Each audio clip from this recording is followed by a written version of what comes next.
Angelicus and its Spurbs.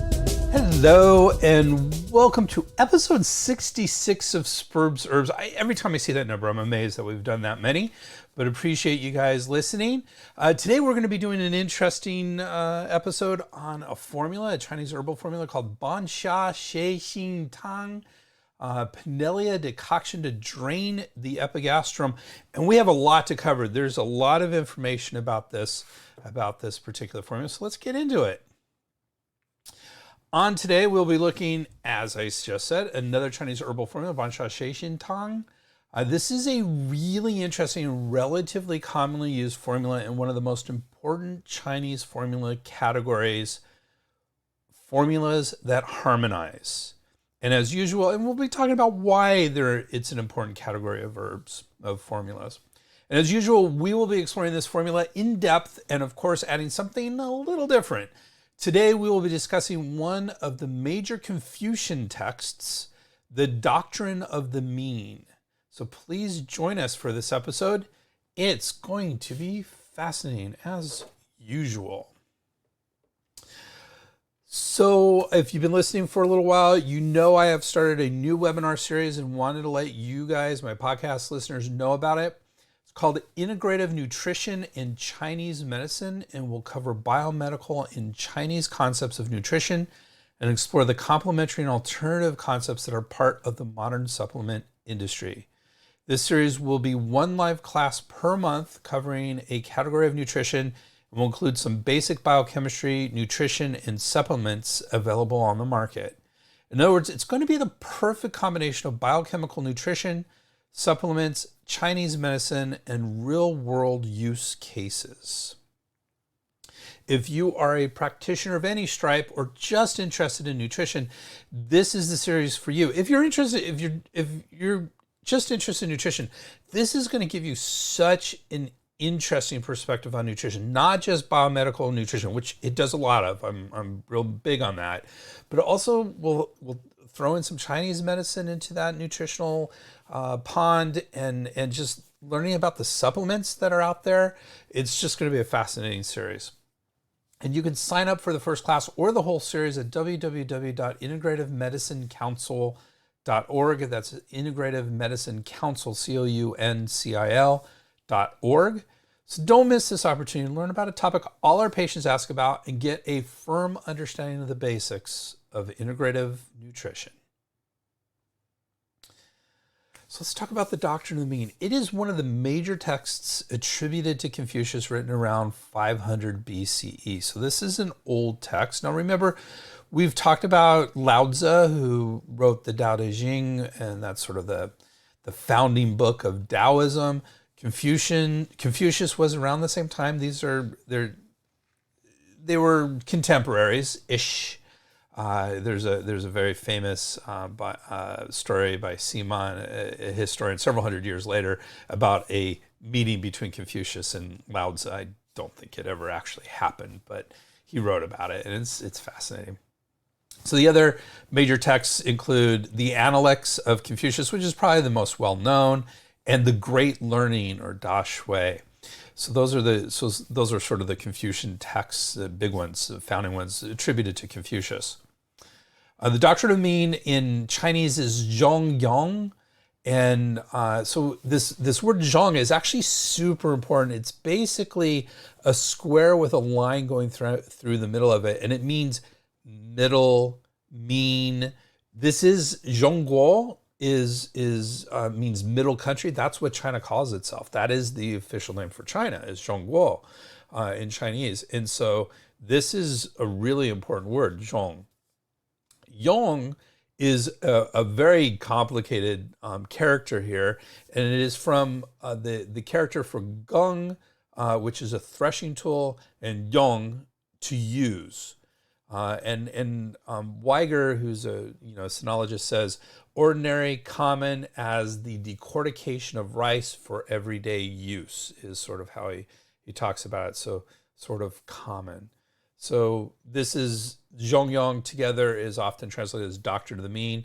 Ezra Pound, who is a very well-known sinologist, translates the name as the unwobbling pivot, which I think is a really interesting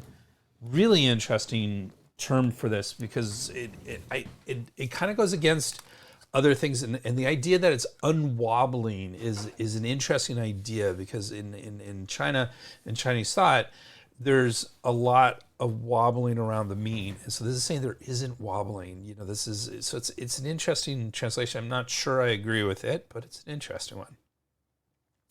So what the doctrine of the mean represents is an approach to living that values balance and not attracting attention.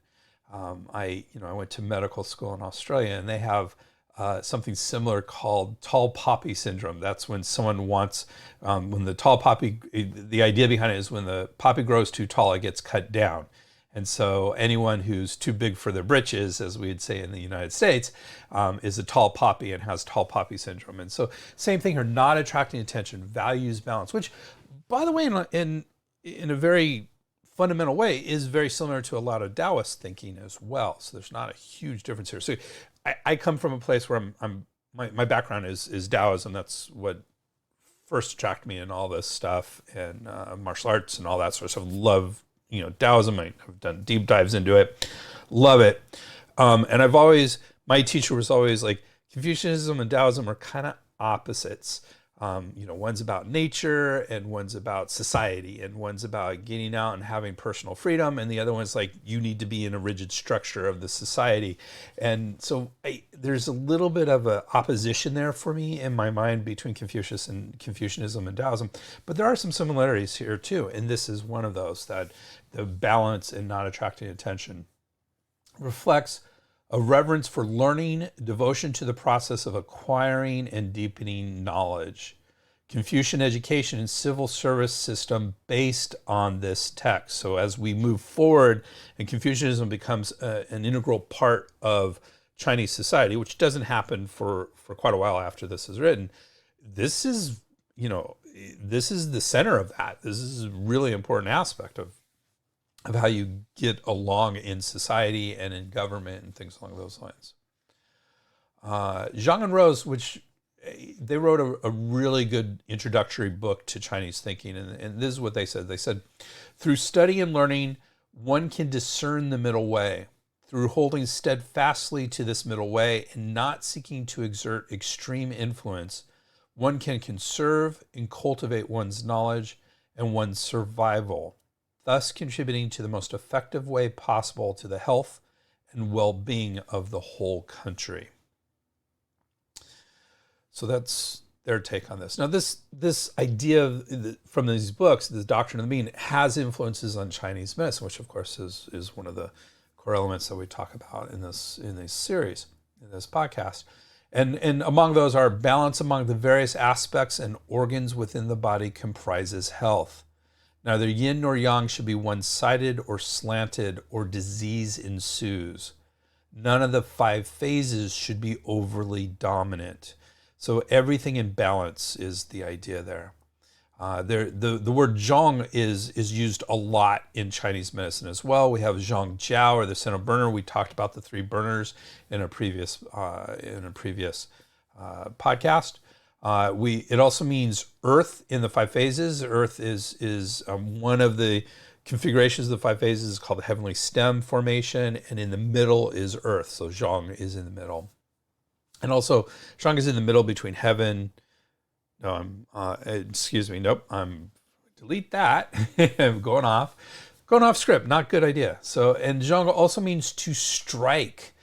Same character, same sound, but it means to strike rather than middle, as in the term zhongfeng, which literally means strike of wind or wind strike, and that's a stroke.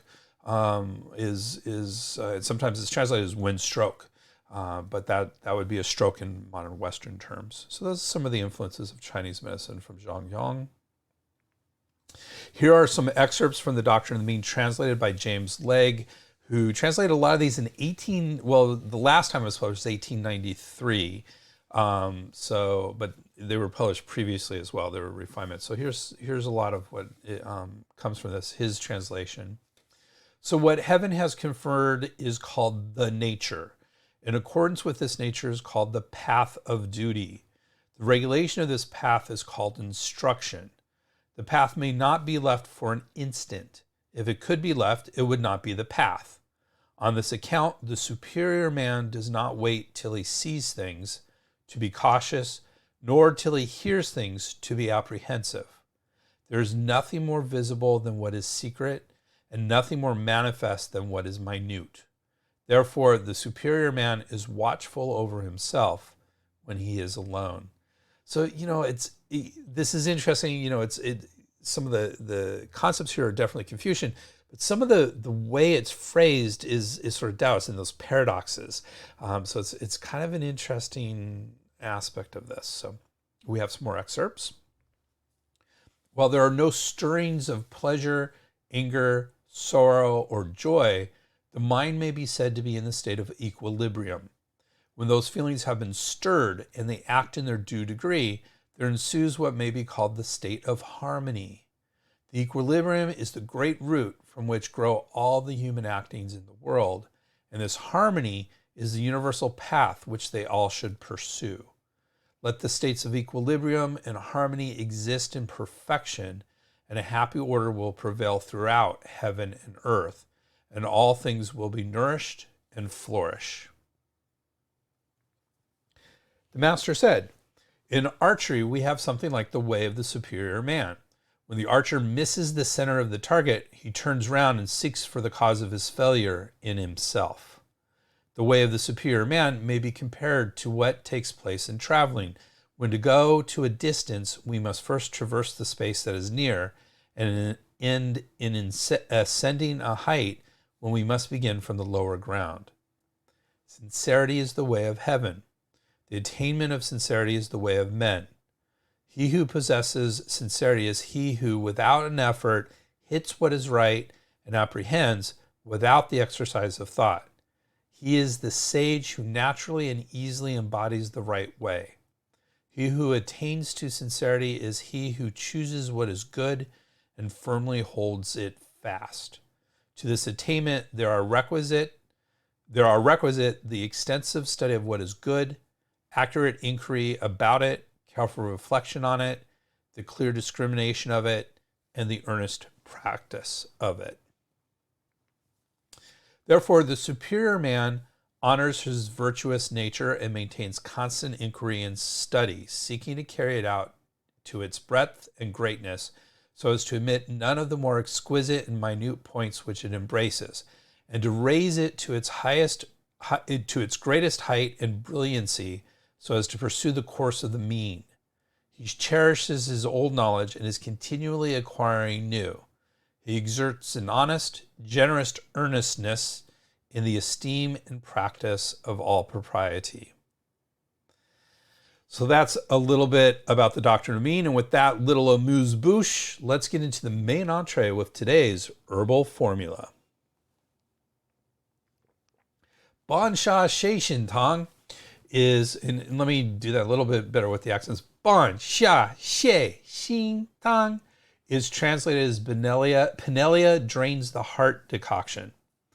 Although the literal translation of this formula's name is Pinellia Drains the Heart Decoction, the word heart in this context refers to the area below the heart organ, the epigastrium, and not the heart organ itself. This formula eliminates focal distension and fullness in the epigastrium. Other names include Drain the Epigastrium Decoction or Xie Xin Tang, so forget the Xia. In important formulas worth 1,000 gold pieces, Qian Jin Yao Feng, written by Sun Sin Miao, 650 CE. So Sun Sin Miao, if you remember, we have talked about him on our podcast. He's one of the most famous doctors, Chinese doctors, and he wrote what is sort of the equivalent to the Hippocratic Oath in Chinese medicine, which is on the absolute sincerity of great physicians. Another name for this, so it's pronounced exactly the same, Xia Xie Xin Tang, but it's in Wade Giles. So instead of BAN, it's PAN. Instead of XIA, it's HSIA. And instead of XIE, it's HSIEH. And instead of XIN, it's HSIN. So this is same exact, just different way of putting the Chinese sounds into Roman characters. It can also be Bansha Xie Xin Tang, Xie with an H on the end of it, and Pinellia heart draining decoction, and just simply Pinellia combination.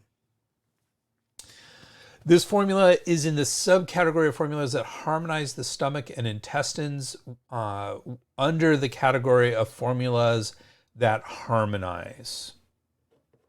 Chen and Chen are very similar, places it in the subcategory of intestines and stomach harmonizing formulas under the category of harmonizing formulas.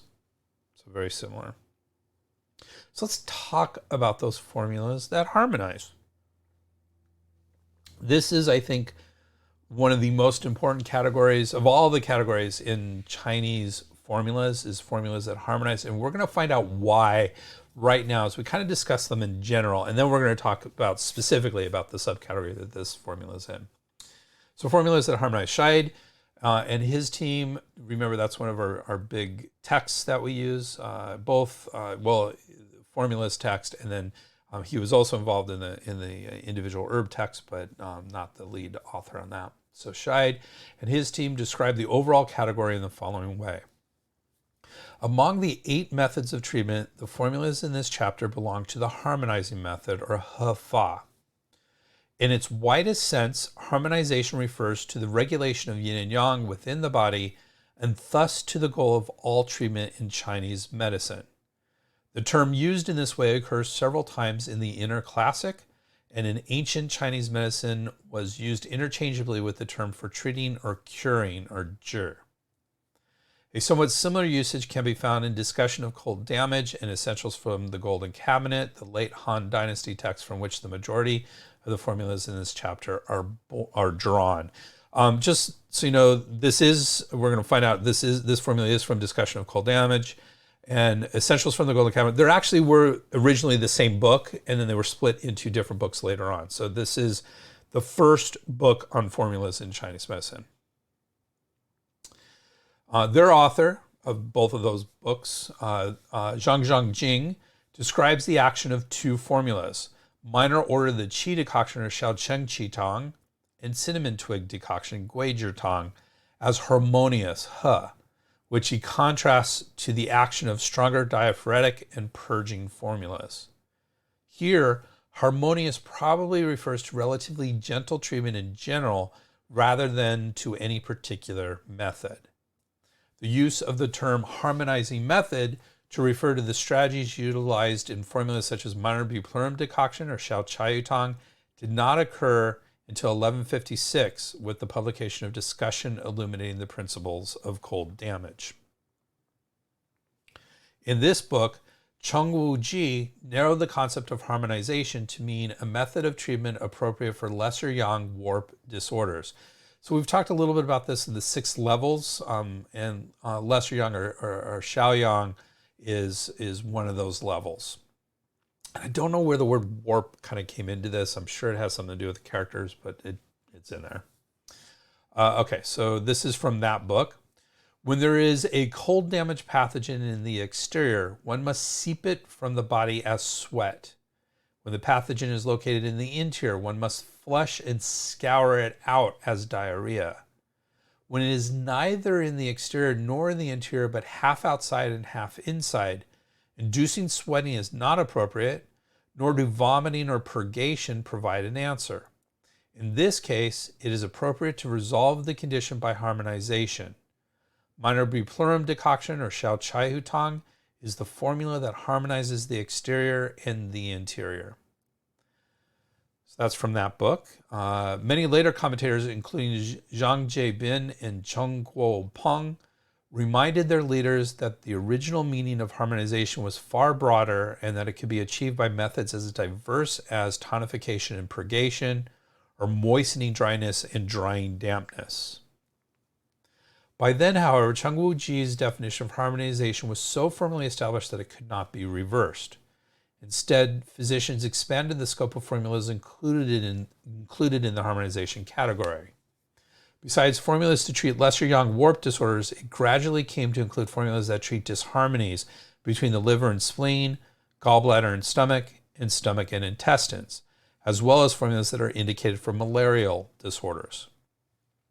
The present content of this category was defined during the 1950s and 60s in the People's Republic of China by physicians engaged in the systematization of traditional medicine. Pu Fuzhou, the most senior physician at the Academy of Chinese Medicine during this time, provided a concise definition. Definition of the harmonizing method refers to harmonizing in a narrow sense. Harmonization carries the meaning of moderate use of dredging and resolving strategies. It brings balance to complex conditions that present with symptom pictures of interior-exterior, excess deficiency, and cold heat, as well as conditions of overabundance and debility that exist in the yin and yang organs, yin and yang, and qi and bled. And this is from the Therapeutic Experiences of Pu Fuzhou, also in Chinese, Pu Fuzhou Yi Liao Jingyan, written in 1976, or published in 1976. Now, I just want to take a minute. This kind of really defines why this is such an important sort of category, and I just want to kind of highlight it. It's used with all these opposites: interior, exterior, excess and deficiency, cold and heat, overabundance and debility, so vacuity and excess. And it's designed to harmonize between those. Now, when you look at modern diseases, we often have combinations of these sort of things. It's both interior and exterior. It's both deficient and excess. It's both cold and hot. That kind of defines a lot of modern diseases. And so we find that this is really useful for modern diseases. These categories are useful in modern diseases. The other thing is that I really feel like what it does is it helps, because you're treating both interior and exterior and deficient and all these opposites.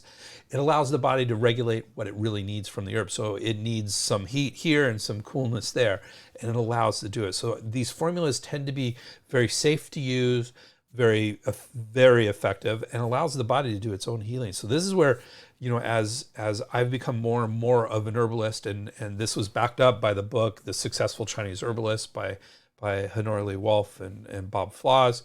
I don't know if that's how they nope, it was Flaws and Wolf.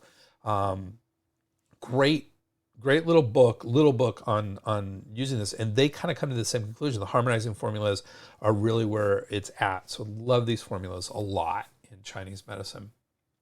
All right, so back to the formulas that harmonize from Scheid. So harmonizing formulas should not be used in treating exterior disorders, as this will cause the disorder to advance to a deeper level. For complex historical reasons, contemporary Chinese medicine in East Asia and the West associates psychosomatic disorders with conditions of the liver or gallbladder, or with liver-spleen disharmony. Disease due to emotional problems or to the stresses involved in coping with the rigors of modern life are therefore often treated with formulas selected from this category. While this disease-based approach may be successful in some cases, Chinese medical tradition suggests that it's better to differentiate patterns and apply treatment based on the symptoms and constitution exhibited by the individual patient. Okay, so with that, let's start to talk about the specific subcategory, formulas that harmonize the stomach and intestines. And so they continue to describe what this subcategory is about. So the formulas in this section are used in treating conditions in which pathogenic influences have invaded the stomach and intestines, leading to clumping and stagnation with simultaneous excess and deficiency. The ascending and descending functions of these organs are thereby disrupted, manifesting as symptoms of fullness and focal distension in the epigastrium, nausea, vomiting, abdominal pain and distension, boroborygmus. I love this word. It's fun to say, boroborygmus. And that's, we all do it. It's the rumbling, gurgling noises made by the movement of fluid and gas in the intestines. So it's all kind of normal. But next time you have your stomach growling, you say, "Ooh, I have some boroborygmus." It's a fun little fact. And also diarrhea. So it can also manifest as diarrhea. Obstruction of the yang qi leads to transformation failure in the middle burner, with a simultaneous presence of dampness, phlegm, and heat. These conditions are traditionally described as mutual clumping of cold and heat. Because of their complexity, they must be treated with formulas that harmonize the various conflicting processes. For this purpose, these formulas usually combine acrid warm herbs like Zingiberis rhizoma ganjiang, which is going to be in our formula today, Zingiberis rhizoma recens shenjiang. So that's ganjiang is dry ginger, shengjiang is fresh ginger. So ginger is one of these acrid warm herbs. Pinellia rhizoma preparatum, zhi ban sha, so ban sha of the ban sha Xie Xin Tang, that's definitely in today's formula. And Cinnamomum ramulus gui zhi, that's cinnamon twigs, that tonify deficiency and cause the clear yang to ascend with bitter cold herbs like Coptis rhizoma huanglian and Scutellaria radix wang qin. Both of those are in our formula today as well. That direct accumulation and turbidity downward. Okay, so into the formula proper. What are its Chinese medical actions? Scheid and his team say this formula harmonizes the stomach, directs rebellious qi downward, disperses clumping, and eliminates focal distension. And Chen similarly say it harmonizes the stomach and corrects the reversed flow of qi and disperses the interlocking of heat and cold and relieves epigastric distension. Indications for this formula, according to Scheid, they say this formula can be used for epigastric, focal distension, fullness, and tightness with very slight or no pain, dry heaves or frank vomiting, borborygmus with diarrhea, reduced appetite, a thin, yellow, and greasy tongue coating that may be red at the tip, and a wiry, rapid pulse. The main manifestation of this pathology is known as focal distension, or P. That's PI, just so you know, PIP in Chinese. This refers to a focused, localized sensation of discomfort, blockage, and distension centered on the epigastrium. While the patient experiences a subjective sensation of fullness, the epigastrium itself is soft and palpation will reveal no masses or areas of hardness. There's only slight pain or no pain at all. Chen say this formula can be used to treat stomach qi disharmony, epigastric fullness and distension without pain, dry heaves, vomiting with or without vomitus, in other words, vomiting, dry vomiting or full vomiting, borborygmus, diarrhea, a thin yellow and greasy tongue coating, and a wiry rapid pulse. They continue to include a list of modern clinical applications of this formula, including superficial gastritis, chronic gastritis, atrophic gastritis. Can you tell gastritis, which is an inflammation of the stomach, is a very common use for this formula. Gastrectasis, gastrectasis, which is dilation of the stomach, peptic ulcer disease, hypersecretion of gastric acid, reflux esophagitis, stomatitis, upper gastrointestinal bleeding, gastroptosis, which is basically a downward displacement of the stomach, or a ptosis of the stomach. Gastroenteritis, inflammation of the stomach and intestines. Stomach pain, abdominal pain, irritable bowel syndrome, ulcerative colitis, diarrhea, nausea and vomiting due to motion sickness or pregnancy, infantile indigestion, cholecystitis, cholelithiasis. That's gallstones is cholelithiasis. Cholecystitis is the inflammation involved, similar. So cholecystitis of the gallbladder. It's an inflammation of the gallbladder. Chronic hepatitis, liver cirrhosis, renal failure, stress, and depression. Interesting, stress and depression. As I mentioned earlier, both Scheid and Chen both agree the source for this formula is the first existing book on Chinese herbal formulas, the Shanghan Lung, or Discussion of Cold-Induced Disorders, by Zhang Zhongjing, written in 220 CE. As I mentioned, this was one book that was split into two books later on, and this is one of those two books, the Shanghan Lung. It is, like I said, the first formulas book in existence that we still have, and so very, very influential and important. All right, let's talk about the ingredients of today's formula. So we have it's a kind of a nice tight formula. There's a good amount of herbs, but not too many at all. So the first herb is Coptis rhizoma. You would think the first herb would be Ban Sha Xie Xin Tang because the the formula is Xia Xie Xin Tang. It is not. It is actually Huang Lian. And Huang Lian or Coptis rhizoma, you're supposed to use 3 grams. And that's in the herbs that clear heat and dry dampness category. It clears heat and drains dampness, drains fire and resolves fire toxicity, clears heat and stops bleeding, and clears heat topically. So you can see this is definitely helping clear heat. And it is a chief herb in this formula. This is the chief herb. And we're going to explain why it might be called Bansha, but Huang Lian is the chief herb. We're going to explain that as we get into the commentary of this formula. So this chief herb is bitter, cold, and downward draining. As noted by Zhang Shanlei in Rectification of the Meaning of Materia Medica, the Ben Cao Zhang Yi, written in 1914, so a relatively newer book. This herb is specific for draining constraint, steaming of dampness and heat, the precise pathology at the heart of the present problem. Huang Lian also focuses on the epigastrium, making it an even more specific choice as the chief ingredient. Our second herb here is finally Pinellia Rhizoma preparatum, or Zhi Ban Sha, and it's supposed to use 9 to 12 grams according to Scheid and his team, or 9 grams according to Chen and Chen. And this is in the category of warm herbs that transform cold phlegm. So it dries dampness, transforms phlegm, and causes rebellious qi to descend, directs rebellious qi downward and stops vomiting, dissipates nodules, and reduces clumps. And this is a deputy herb for the formula. There are 3 deputy herbs, so this is one of them. And this is what it says. It is acrid and warm and enters the stomach channel and disperses clumping, stops vomiting, and eliminates focal distension as one of its deputies. Third herb is Scutellaria radix, or Huang Qin. Herbs that clear heat and dry dampness. Huang Lian and Huang Qin are often used together. And they're part of the 3 yellows. So Huang Lian, Huang Qin, and Huang Bai. So Huang Qin is a deputy herb which is bitter and cold and is similar in action to Coptis rhizoma Huang Lian, strengthening its ability to dry, drain, and direct downward. As noted by the songwriter Su Song in Illustrated Classic of the Materia Medica, Ben Cao Tu Jing, written in 1061, Huang Qin is used in all of Zhang Zhangjing's formula to drain clumping from the epigastrium.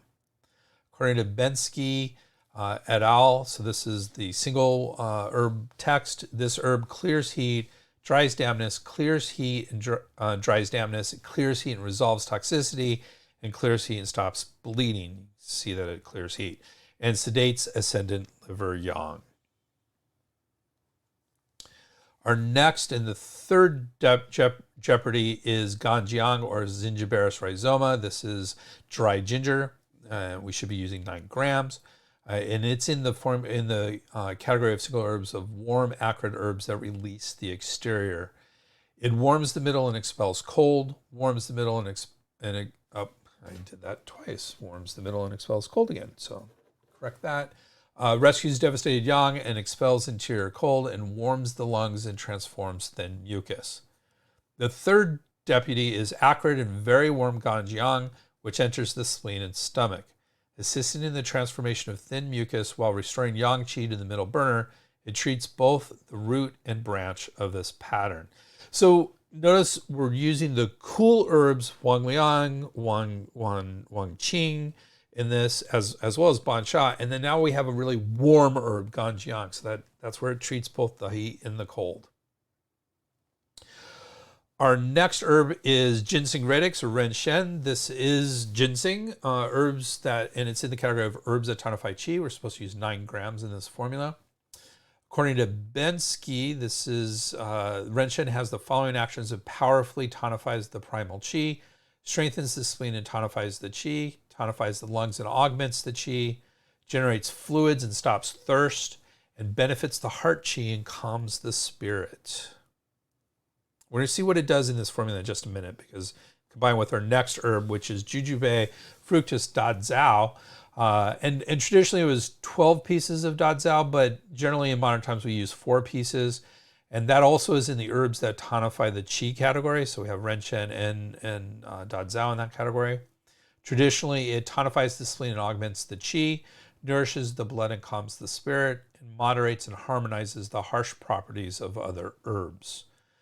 And this is an assistant along with renshen. So the assistants, ginseng, radix, renshen, and jujube, fructus, dazao, benefit the middle burner qi and prevent the dispersing actions of the chief and deputy herbs from injuring the normal qi. In this manner, they work with the chief herb to stop vomiting. So that's what's used for in this formula. We have another herb that tonifies the qi, and that is Glycericerae radix preparata, or Zhigansao. This is honey fried licorice. And you're supposed to use, traditionally 9 grams of it, though if you look at modern uses, it's probably more like 6 grams is what's recommended. This herb is prepared with honey, which significantly increases its ability to tonify the middle, augment the heart and spleen qi, and harmonize the properties of other herbs. As the envoy, so this is an envoy herb, Zhigansao helps the assistant herbs tonify the middle qi and harmonizes the actions of the other ingredients. Because of the presence of the chief and deputy herbs, the assistant and envoy herbs are able to tonify without increasing the stagnation in the middle burner or aggravating the focal distensions. One of the things we say in Chinese medicine is when you tonify, tonifying herbs are often cloying and damage the digestion. But what we're saying here is with the main herbs, we don't have to worry about that in this formula. And that's it for the ingredients of this formula. It's a really nice, tight formula with a lot of opposite actions.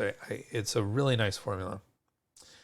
Let's talk about how we prepare this. So Scheid and his team say the source text advises to decoct the above ingredients in approximately 10 cups of water until 6 cups remain. The ingredients are removed and the strained decoction is again decocted until 3 cups remain. This is taken warm in 3 equal doses over the course of a day. At present, it is generally prepared as a decoction, which was just described. The dosage of Pinellia rhizoma preparatum Zhigansao is usually increased by 3 grams, and that of Glycericerae radix preparata Zhigansao is reduced by the same amount. Only 4 pieces of jujube fructus dazao are used. I kind of mentioned all these as we were going through the dosing. And these adjustments are made to prevent middle burner distension. And Chen and Chen include almost the exact same language. So they have the same source text, it's just slightly different translations, but almost exactly the same. All right, let's talk about the commentary on this herb, on this formula. And there's a lot of commentary on this formula. It's a very interesting formula, so bear with me. We have a lot to cover, and we're going to do it. So let's do it. So according to the Scheid, this is a variation of minor bupleurum decoction or Shao Chai Hu Tang, in which bupleury radix or Chai Hu and Zingiber rhizomas recens Shenjiang have been replaced by Coptis rhizoma Huanglian and Zingiberis rhizoma Ganjiang. So instead of the fresh ginger, you're now putting in the dry ginger, which is much warmer than the fresh ginger. In Essentials from the Golden Cabinet, Jingguo Yao Lei by Zhang Jing. This is the other book that was split from the original book from Zhang Jing around 220 CE. This formula is recommended for vomiting, borborygmus, and focal distension of the epigastrium. Later physicians described it for treating spleen and stomach deficiency in patients that develop cold-heat complex due to an externally contracted pathogenic influence. In clinical practice, the use of this formula is suggested by the 3 cardinal symptoms of focal distension, vomiting and diarrhea, especially if they occur together with a tongue that is red at the tip and has a thin, greasy, yellowish coating or rapid, wiry pulse. As is common with relatively modern applications of the Zhang Jing formulas, not all of the 3 cardinal symptoms need to be present for a diagnosis to be made. Several texts in various classical formula currents, for example, prescribe this formula in the treatment of dysenteric disorders alone, so diarrhea disorders basically. In categorized collected formulas, the Rui Ju Ho, written in 1853, the great 19th century Japanese writer Yoshimasu Todo recommended the formula for the treatment of conditions where the ingestion of food or drink is followed shortly thereafter by borborygmus and diarrhea without focal distension and vomiting. His contemporary Asada Sohaku stated that it treats hiccup and vomiting without diarrhea or focal distension. In Chinese, the term focal distension describes not only a symptom, but also the disease dynamic treated by this formula. If it is written without the disease classifier, the character P refers to hexagram 12 of the classic of changes of the I Ching. We have talked about the I Ching on this podcast before. This hexagram depicts an unfavorable situation where the communication between heaven and earth is obstructed and is often translated as standstill. Its consequences in the medical domain are explained by Wu Kun. Because the middle burner qi is damaged and has been seized by a pathogen, it cannot cause the clear to ascend and direct the turbid downward.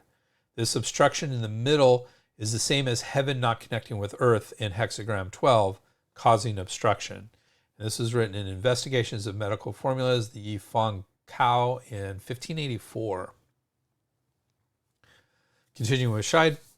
Several classical and contemporary writers argue that the descriptive term mutual clumping of cold and heat in the traditional literature misrepresents this disease dynamic. The critique by the modern physician Jiang Jianguo, outlined in Resolving Uncertainties about the discussion of cold damage, the Shanghan Shi Yi, in 1993, so quite modern, is representative of this current of thought. Jiang notes that heat and cold are opposites that can no more clump together than ice and fire. The term clumping, furthermore, is conventionally used to describe processes where physiological substances like body fluids or stool mix with a pathogen to cause obstruction. Neither heat nor cold are material substances, and hence they cannot clump together. In Jiang's opinion, Huanglian and Scutellaria radix Huangqin are therefore not utilized because they are cold, nor are Ganjiang and Pinellia rhizoma preparum Zhiban chosen primarily because they are warm. Rather, bitter herbs are essential to direct downward, while acrid herbs provide the physiological momentum necessary for completely draining obstruction from the epigastrium without further damaging the normal qi. In accordance with these arguments, in this text, Huanglian has been designated the chief herb in this formula. There is an opposing current that is exemplified by the Ming Dynasty scholar-physician Ke Qin. Ke thought that because focal distension is essentially an obstruction in directing downward, Zhiban should be considered the chief herb. This view has been taken up by the majority of textbooks in contemporary China. It does not explain, however, why Huanglian and Huangqin are included in all 5 of the Drain the Epigastrium decoctions, Xie Xin Tang, listed in discussion of cold damage, while only this one carries Zhiban in its title. In collected writings on renewal of the discussion of cold damage, the Shanghan Lai Su Ji, written in the Qing Dynasty somewhere between 1644 and 1911, even Ke Qin admits that to drain the epigastrium one must utilize Huanglian and Huangqin. Given this, the inclusion of Zhiban in the name of this formula likely represents an attempt to differentiate it from the other Drain the Epigastrium decoctions or Xie Xin Tang, rather than an effort to designate the chief herb. For some modern uses, this issue will be moot. There is relatively more heat, the chief ingredients are considered to be Huanglian and Huangqin. When there's relatively more cold, the dosage of Ganjiang is increased. And when turbidity is the main issue, the dosage of Zhiban is increased. Once the manner in which this formula opens the qi dynamic, and here specifically the stomach's downward directing action, has been understood, the range of conditions for which this formula is effective widens. Besides the more obvious digestive problems, these include severe insomnia due to the failure of stomach qi to descend, globus hystericus, which is a feeling of something stuck in the throat, or what we would call plum pit qi in Chinese medicine, mouth ulcers, chronic fatigue, as well as neck and shoulder stiffness. So that's commentary from Scheid and his team. Chen also has some interesting commentary. This is the best formula to treat epigastric pain caused by various kinds of digestive dysfunctions.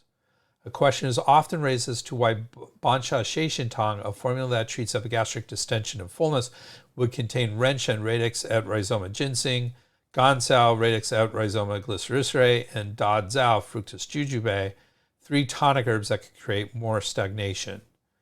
The answer is that in Bansha Xie Xin Tang, epigastric distension and fullness are not caused by damp accumulation or stagnation, conditions that can be worsened by the use of tonic herbs. Instead, Epigastric distension and fullness occur as a result of the misuse of herbs that injure the middle jiao, thus creating disruption of stomach functioning in addition to heat and cold stagnation in the middle jiao.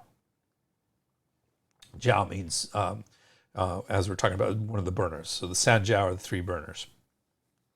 In this case, Renshen radix et rhizoma ginseng, Gansao radix et rhizoma glycericea, and Dazao fructus jujube serve to protect the spleen, restore normal digestive functioning, and restore zheng or upright qi, which was damaged by the use of downward draining herbs. In other words, traditionally this was used as sort of an antidote to too much purgation, which happened a lot in the past. And so that's where they're referring to all this stuff.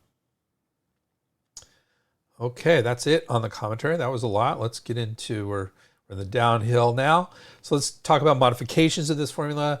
Scheid only really discusses one modification for this formula, and for damp heat, aggregating in the middle burner with vomiting and focal distension, remove ginseng radix, renshen, zingiberis, rhizoma ganjiang, jujube, fructus dazao, and glycericea radix preparata zhirgansao, and add Aranti fructus immaturis, Zhi and Zingiberis rhizoma recens shenjiang. So you're going from dry ginger to fresh ginger, and you're eliminating all those herbs that can be cloying and make that damp heat accumulation worse. So that's the renshen, the dazao, and the zhirgansao, and instead adding in Zhi, which is a moving herb, so it won't cause that any worsening of the clumping.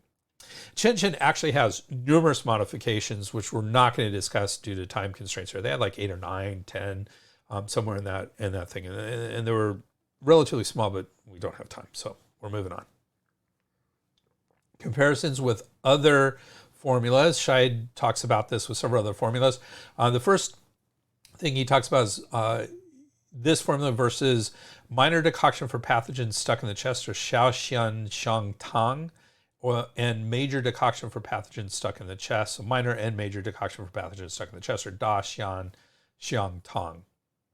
An epigastrium that is soft to the touch is of particular diagnostic significance in choosing this formula over the other two primary formulas from discussion of cold damage that treat sinking of pathogenic influences due to inappropriate purging. Minor decoction for pathogens stuck in the chest, the Xiao Xian Xiang Tang, is indicated for focal distension with or without masses in the chest and epigastrium that is painful to the touch. Major decoction for pathogens stuck in the chest, Da Xian Xiang Tang, is indicated for a deeper, more severe condition in which the entire abdomen is hard, distended, and so painful that it cannot bear to be touched. We call that an acute abdomen in Western medicine. Okay. The next comparison is with Coptis decoction, or Huanglian Tang. Both formulas combine acrid, warming, and bitter downward directing herbs to harmonize the stomach and intestines, and both treat presentations characterized by vomiting and rebellious qi, diarrhea, and focal distension. Pinellia Decoction and Drain the Epigastrium, or Xia Xie Xin Tang, is the more bitter of the two formulas. It is specific for focal distension, indicating clumping of fluids and qi in the epigastrium and upper burner. In Coptis decoction, Huanglian Tang, Cinnamomum ramulus, or Guizhi, is substituted for Scutellaria radix Huangqin. This makes the formula less effective in draining clumping, but better at warming the circulation of nutritive qi in the middle and upper burners. Combining ascending with downward directing Coptis decoction, Huanglian Tang, harmonizes problems of the nutritive and protective qi characterized by symptoms of heat above and cold below. And finally, the fourth formula to compare with this is unripe bitter orange pill to reduce focal distension, or Zhi Xiao Pi Wan. Both of these formulas treat focal distension in the epigastrium. Indeed, unripe bitter orange pill to reduce focal distension, Zhi Xiao Pi Wan, can be seen as a modification of Pinellia decoction to drain the epigastrium, Xia Xie Xin Tang. However, the former focuses more strongly on breaking up qi stagnation, which is reflected in the dosages of Aranti fructus immaturis, or Zhi, and Magnolia officinalis cortex whole po, which are the largest in the formula. This underscores the importance of promoting the movement of qi in treating food stagnation. Pinellia Decoction to Drain the Epigastrium. Xia Xie Xin Tang, on the other hand, contains Scutellaria radix Huangqin, reflecting its focus on draining because the pathogen in that pattern was originally cold that has transformed into heat. All right, those are the comparisons with other formulas. Interesting stuff.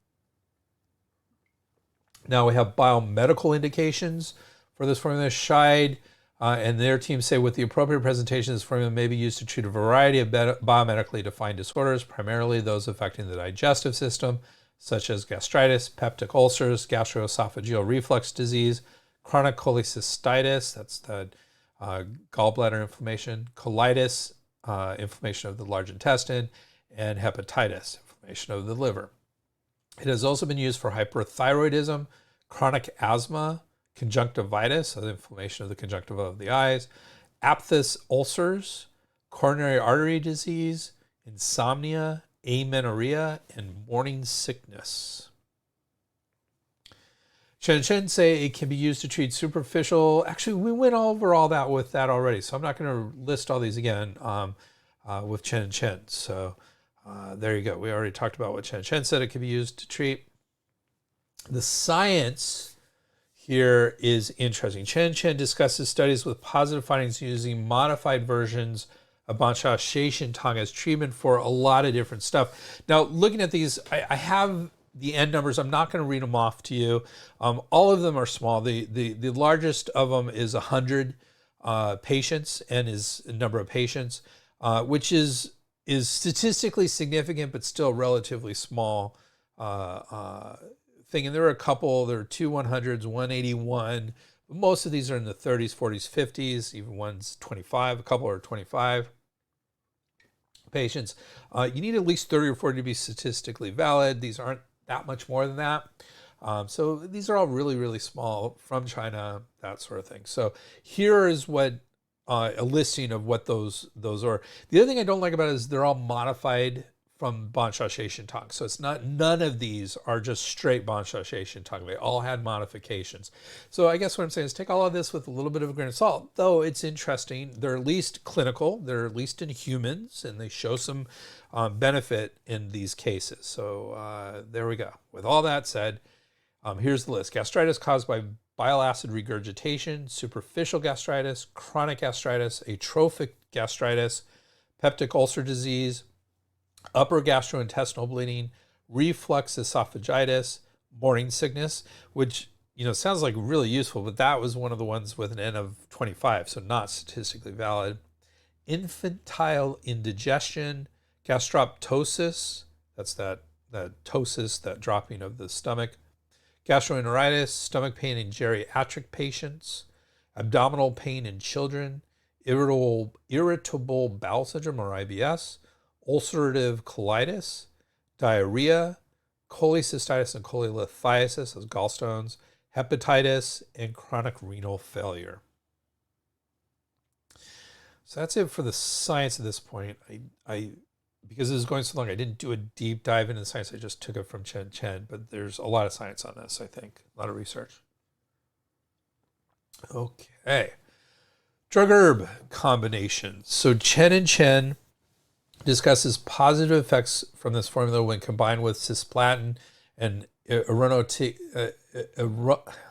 know how to pronounce this, irinotecan to prevent diarrhea. So both of those are anti-cancer drugs, and they will induce diarrhea, but using this formula with it actually helped that. So it's a positive drug-herb interaction. And then we look at individual herbs here that might have some issues with drug herbs. The first thing we're going to look at are cytochrome P450 issues, which is a major target of drug-herb interactions and is starting to become relatively well researched with herbs. So we have a lot more information on this than other targets of drug-herb interactions. There are specific subtypes of cytochrome P450.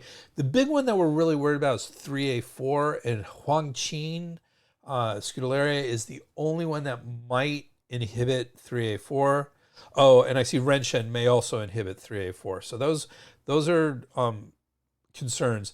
The others may have some cytochrome P450 interactions, but with the minor ones, they're listed here. I'm not going to read them off, but Ganjiang may have some interactions. And that's it. Wang Lian may as well. Wang Qin, in addition to 384, has some of the other minor ones, 2C9, 2E1, and same with Ren Shen, has some other minor ones as well. So, but the two 384s that we're worried about are Huang Qin and Ren Shen, as far as cytochrome interactions are concerned. An extract of ginger may speculatively enhance anticoagulation of warfarin and other anticoagulants. That doesn't sound really strong evidence on that, but in reality, 10 grams of the extract did affect platelet aggregation while taking 4 grams daily for 3 months. Did not show significant anticoagulation activity. So smaller doses, no. Higher doses, possibly. That's at least in humans. Still relatively low evidence, but it's a tick above that lowest level of D level evidence and to C level evidence. At least it's in humans. And Ren Shen increased the serum concentration of digoxin in a single case study. Again, C level there. And in one case study, Ren Shen was thought to increase INR in a patient stabilized on warfarin. So bottom line, with all this drug-herb interactions, I'd be a little concerned using it with anticoagulants and in the context of serious heart disease. That's where digoxin comes in, is in heart failure usually. So not used very often these days, but still I'd be a little bit worried in that realm of things for drug-herb interactions. Concerns, both Chinese and medical. Here we go. So Scheid has some concerns, and his team have some concerns about this formula.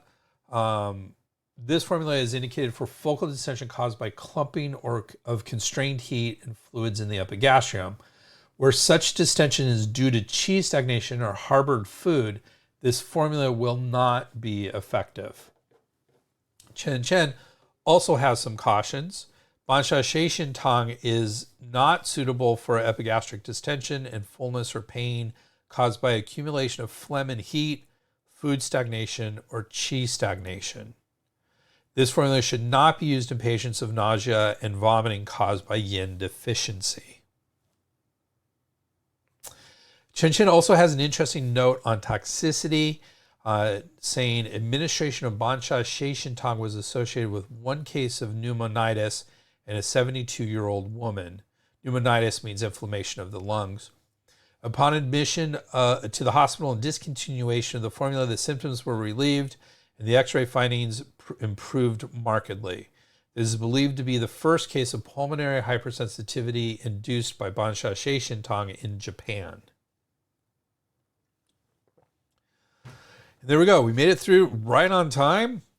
Summary of this. So that was today's formula, Xia Xie Xin Tang, a really interesting, useful formula for treating focal distension and fullness in the epigastrium.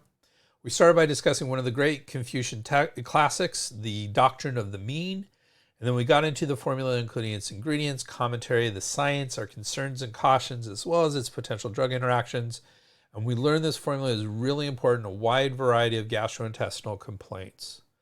All in all, another exploration of an interesting and useful Chinese formula.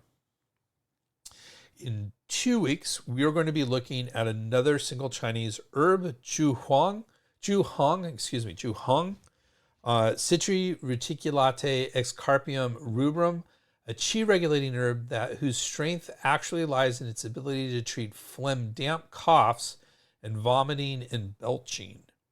As usual, we will explore all the intricacies of this herb as well as an explanation of its category. And of course, we will have to discuss yang and its significant... Nope, we're going to leave it right there. And as always, we will look at something a little different. Join us in 2 weeks for another interesting episode. Thank you very much for joining me today. Really appreciate it. If you like this podcast, please do us a huge favor. Subscribe to our podcast in your favorite podcast app. We get those numbers. Those are important. So we really appreciate it. Thank you. We're not just, I make a little bit of money just, by selling some CEUs for this. But other than that, this doesn't make much money. So we're trying to get our numbers up. So maybe we can get some sponsors or something. So would really appreciate your help in that and allow us to continue this in perpetuum, or as for quite a while anyways. Remember, you can get those CEUs in NCCOM, that's National Certification Commission of Acupuncture and Oriental Medicine, professional development activities at www.integratedmedicinecouncil.org. That's Integrated Medicine Council, COUNCIL.org. You can always get in touch with me at Dr. Greg at spurbsherbs.com. That's SPERBSHERBS.com, or at our website, www.spurbsherbs.com. And as usual, we have our bibliography. Thank you very much. Spurbs Herbs. The proceeding was presented by Dr. Greg Sperber. We would like to thank Janelle for all her support and everybody else who contributed to this program. Janelle. Timothy Thompson. Dobbins. Rogers. Campbell.